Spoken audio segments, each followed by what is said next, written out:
Good morning. Today we are going to interview Mr. Mohan Kumar, Director of iAccept Software. We are going to conduct this interview in two halves.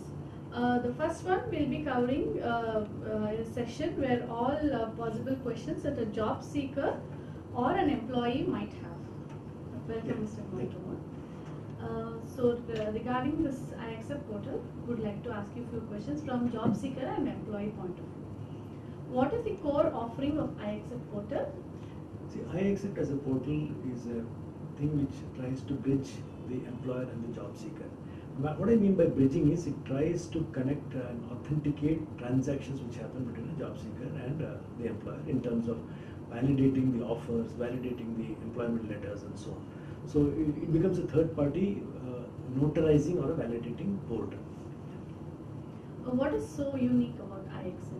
See, what happens is there are many times transactions which happen which at a future point of time are disputed. Now, iAccept as a company or as a portal is neutral. It's a third party which only gets involved into notarizing or certifying that a transaction has happened. So that's the from a job seeker point of view, it ensures that companies when they make an offer that these offers are valid and that there is some legal sanctity to a document which has been given.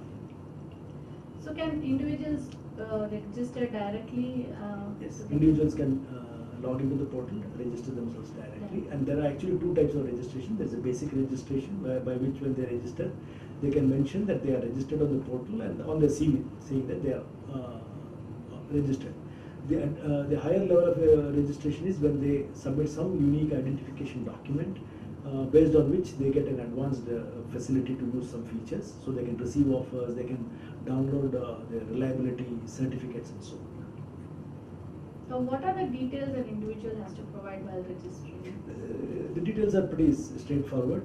All that they need to do is use their email ID, their mobile number, the address, PIN code, and if they want to go in for advanced registration, they also need to give the PAN number, which is required. The reason being that PAN number ensures that uniqueness of the individual. So why is PAN number collected? Yeah, it's just to ensure that the individual who is registering is unique, number one. Number two, there's also a possibility at some point of time, individuals change their mobile numbers when they relocate to a place, they change their email ID or it might get locked. So in which case they have a secondary email ID. So at any point of time for us to ensure that we send the passwords through OTP to the right person, we ensure that there is one unique thing which is collected is the PAN.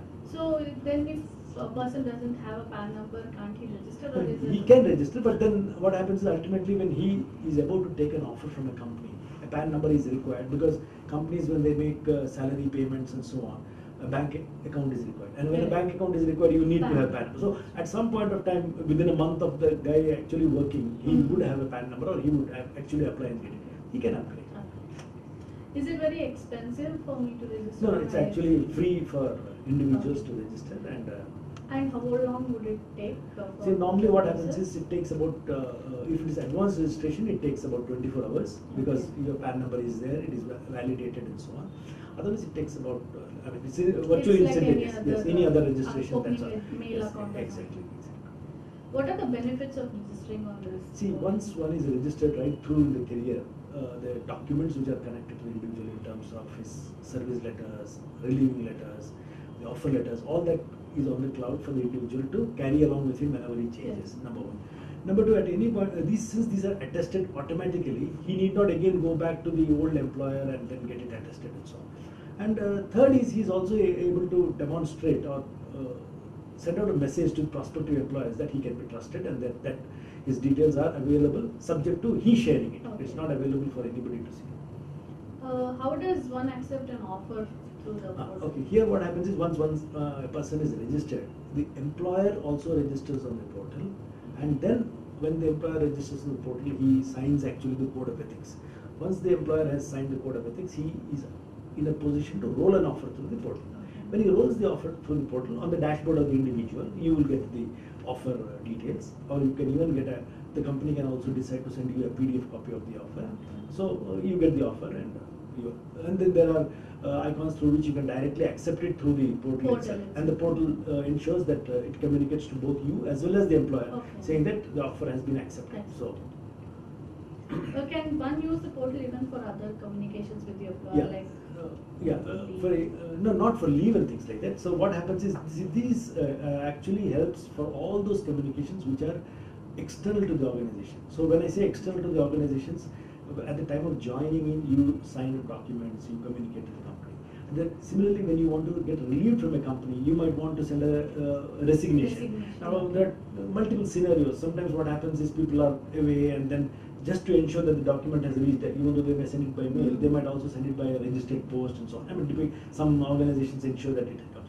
So here, at that point of time, the portal acts more like a registered post acknowledgement deal. So you can actually send in Send your it through, okay. through the portal, and there's a proof that yes, you have submitted your resignation, and that's what it is. Okay. What documents or certificates does the portal generate from an So individual? at the time of it starts from the offer letter. So once the offer is made to you, the offer acceptance is one of the certificates. Once the offer acceptance is there, your confirmation letter. The company can also decide that yes, you are confirmed in services on a certain date.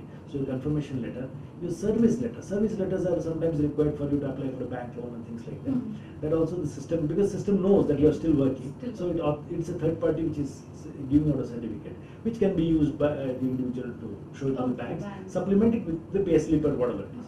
And when he leaves the company, once he is relieved, his relieving letter also will be there. He can take it at any point of time, irrespective of whether the company is there with the same name, the company name might have changed. All those things are possible, whereas he need not worry about that. Like how confidential is my data once I enter? See, there are two types of securities we have built in. One is the transaction security, which is HTTPS or secure socket layer. The other is the database itself is encrypted. So even if somebody hacks, they will get junk out of it. They just cannot. So even at a database level, it is encrypted. Even for the employer point of view, Yes, any it's absolute. certificate or anything like, I mean, whatever is uploaded, it will not. It's encrypted and kept, and which goes to, it goes to nobody. Okay. When can a prospective employee see my details or No, the prospective employer cannot see any detail unless and until a job seeker, you as a job seeker, share it with him. Okay. And also what they can only see is that yes, you have an offer, you have accepted an offer. They will still not be able to see where you have accepted an offer, what was the time you joined and so on. It is only you who decide what to share and where. And otherwise, and that also you have to download and share it. On the portal, they cannot know anything about your past history of where you have worked, nothing. Oh. Is there anyone else offering similar services? No, this is a unique portal, and that is one of the reasons that it's a patented. It's a single body which actually routes intelligently and manages this offer acceptance processes and the post relieving processes and so on. There's nobody else who does this. How long will my registration be valid once I register? Do I have to keep re-registering? No, once you are registered, especially with your PAN number and so on, then it's lifelong. I mean, even if you change or if you forget to change, you can always go back and update your mobile number and so on. And we ensure now what we have also done is these builds. We also ensure that a one-time password, part of it comes through the mobile number and part of it comes through the email ID to ensure that absolute safety and security is guaranteed for the individual. Thanks a lot, Mr. Mohan. I hope all the job seekers and employees have got their questions answered regarding the portal. Thank you. Thank you.